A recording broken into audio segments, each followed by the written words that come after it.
തലച്ചോറുണ്ടാകുന്ന രോഗങ്ങളിലും തലച്ചോറുണ്ടാകുന്ന അപകടങ്ങളിലും തലച്ചോറിന്റെ അവസ്ഥ എങ്ങനെയുണ്ട് എന്ന് തിരിച്ചറിയാൻ നമ്മളെ സഹായിക്കുന്ന ഒരു സ്കോറിംഗ് സിസ്റ്റമാണ് ഗ്ലാസ്ഗോ കോമ സ്കെയിൽ. അപ്പോൾ അതെങ്ങനെയാണ് എന്നാണ് നമ്മളിന്ന് പരിശോധിക്കുന്നത്. ഈ ഗ്ലാസ്ഗോ കോമ സ്കെയിലിൽ ഏറ്റവും പ്രധാനപ്പെട്ട 3 കാര്യങ്ങളാണുള്ളത്: motor score, verbal score and eye response. അതിനകത്ത് തന്നെ ഏറ്റവും പ്രധാനപ്പെട്ട കാര്യം മോട്ടോർ സ്കോർ ആണ്. മോട്ടോർ സ്കോർ എന്ന് പറഞ്ഞാൽ ആളുകളുടെ കൈകാലുകളുടെ അനക്കം എങ്ങനെയുണ്ട്, ആളുകൾ എങ്ങനെ പ്രതികരിക്കുന്നു എന്നുള്ളതാണ്. എന്തുകൊണ്ടാണ് ഈ Glasgow scale comma scale important ആവുന്നത് എന്ന് വെച്ച് കഴിഞ്ഞാൽ, ഇത് വെച്ചിട്ടാണ് നമ്മൾ രോഗത്തിന്റെ അവസ്ഥ എങ്ങനെയുണ്ടെന്ന് തിരിച്ചറിയുന്നതും ആളുകളോട് അത് എങ്ങനെയുണ്ട്, ഈ രോഗാവസ്ഥ ഇമ്പ്രൂവ് ചെയ്യുകയാണോ മോശമാവുകയാണോ എന്ന് കമ്മ്യൂണിക്കേറ്റ് ചെയ്യുന്നു. അതുകൊണ്ട് തന്നെ അതിനകത്ത് തന്നെ ഏറ്റവും പ്രധാനപ്പെട്ട കാര്യം മോട്ടോർ സ്കോർ ആണ്.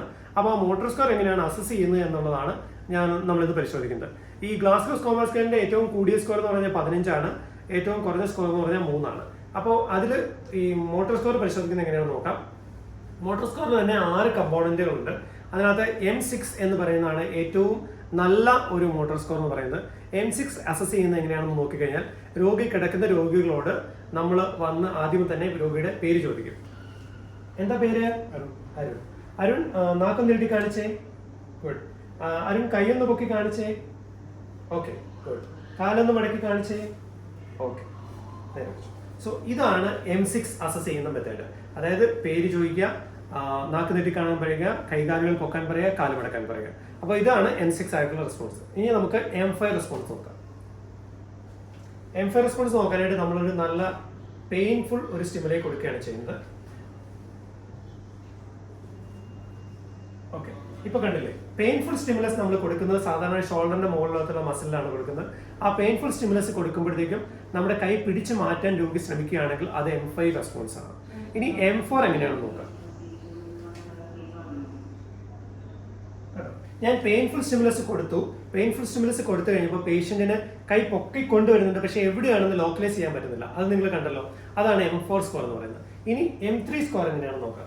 ഞാൻ പെയിൻഫുൾ സ്റ്റിമുലസ് കൊടുക്കുമ്പോൾ ആ പേഷ്യന്റ് കൈ മടക്കുന്നുണ്ട്, പക്ഷേ അത് കൈ രണ്ടും ചുരുട്ടി മടക്കുക ചെയ്യുന്നത്, എവിടെയാണെന്നോ എങ്ങോട്ടാണെന്നോ ലോക്കലൈസ് ചെയ്യാൻ പറ്റുന്നില്ല. അതാണ് M3 സ്കോർ എന്നത്. ഇനി M2 സ്കോർ എങ്ങനെയാണെന്ന് നോക്കാം. ഇപ്പൊ ഞാൻ പെയിൻഫുൾ സ്റ്റിമുലസ് കൊടുക്കുകയാണ്, പേഷ്യന്റ് കൈ നന്നായിട്ട് മടക്കി പുറകിലേക്ക് സ്കൂട്ടർ ഓടിക്കുന്ന പോലെ മടക്കുന്ന ഒരു പിക്ചർ കാണിക്കുന്നെങ്കിൽ അത് M2 സ്കോർ ആണ്.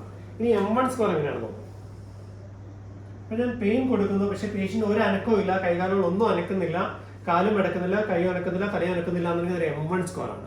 അപ്പൊ ഇതാണ് ഏറ്റവും ഇമ്പോർട്ടന്റ് ആയിട്ടുള്ള GCS സ്കോറിൽ നമ്മൾ ശ്രദ്ധിക്കേണ്ട കാര്യം. മോട്ടോർ സ്കോർ M6 എന്ന് പറഞ്ഞാൽ, M5 എന്ന് പറഞ്ഞാലും, M4, M3, M2, M1. അപ്പൊ ഇത് കൃത്യമായിട്ട് ഡിഫറൻഷിയേറ്റ് ചെയ്യേണ്ടത് വളരെ അത്യാവശ്യമാണ്.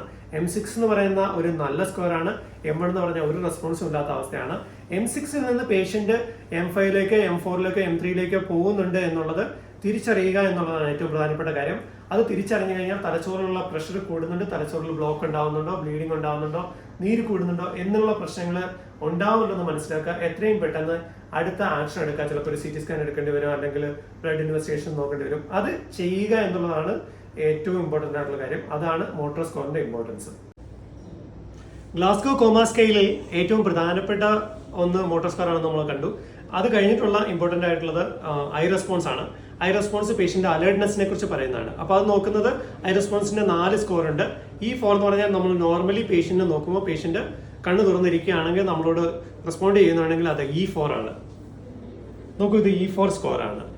അപ്പോൾ ഇനിയുള്ളത് E3 ആണ്. E3 എന്ന് പറഞ്ഞാൽ പേഷ്യന്റ് നമ്മളോട് ഒരു വിളിക്കുമ്പോൾ കണ്ണു തുറക്കുന്ന ഒരു അവസ്ഥയായിരിക്കും. അരുണേ കണ്ണു തുറക്കും. ഇതാണ് E3 സ്കോർ. വിളിക്കുമ്പോൾ പേഷ്യന്റ് കണ്ണു തുറക്കും. ഇനിയുള്ളത് E2 സ്കോർ ആണ്. E2 സ്കോർ എന്ന് പറഞ്ഞാൽ കണ്ണടച്ച് കിടക്കുന്ന പേഷ്യന്റ് നമ്മൾ പെയിൻഫുൾ സ്റ്റിമുലസ് കൊടുക്കുമ്പോൾ കണ്ണു തുറക്കും. അരുൺ പെയിൻ കൊടുത്തപ്പോഴാണ് കണ്ണു തുറന്നത്. അപ്പൊ അത് E2 സ്കോർ ആണ്. E1 എന്ന് പറഞ്ഞാൽ കണ്ണടച്ച് കിടക്കുന്ന പേഷ്യന്റ് ആയിരിക്കും, നമ്മൾ എത്ര പെയിൻഫുൾ സ്റ്റിമുലസ് കൊടുത്താലും കണ്ണു തുറക്കുന്നില്ല. അപ്പൊ ഇതാണ് ഐ റെസ്പോൺസ്. ഐ റെസ്പോൺസ് എപ്പോഴും അലേർട്ട് ആയിരിക്കുന്ന പേഷ്യന്റിനെയാണ് സൂചിപ്പിക്കുന്നത്.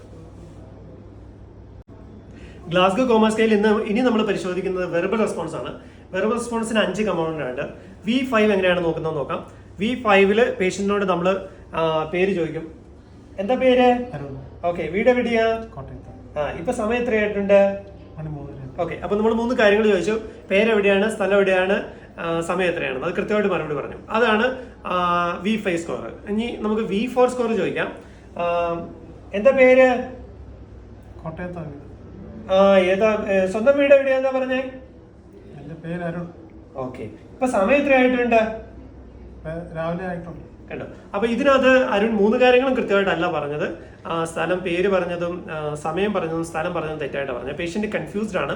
അപ്പൊ അങ്ങനെയുള്ള അവസ്ഥയാണ് V4 സ്കോർ എന്ന് പറയുന്നത്.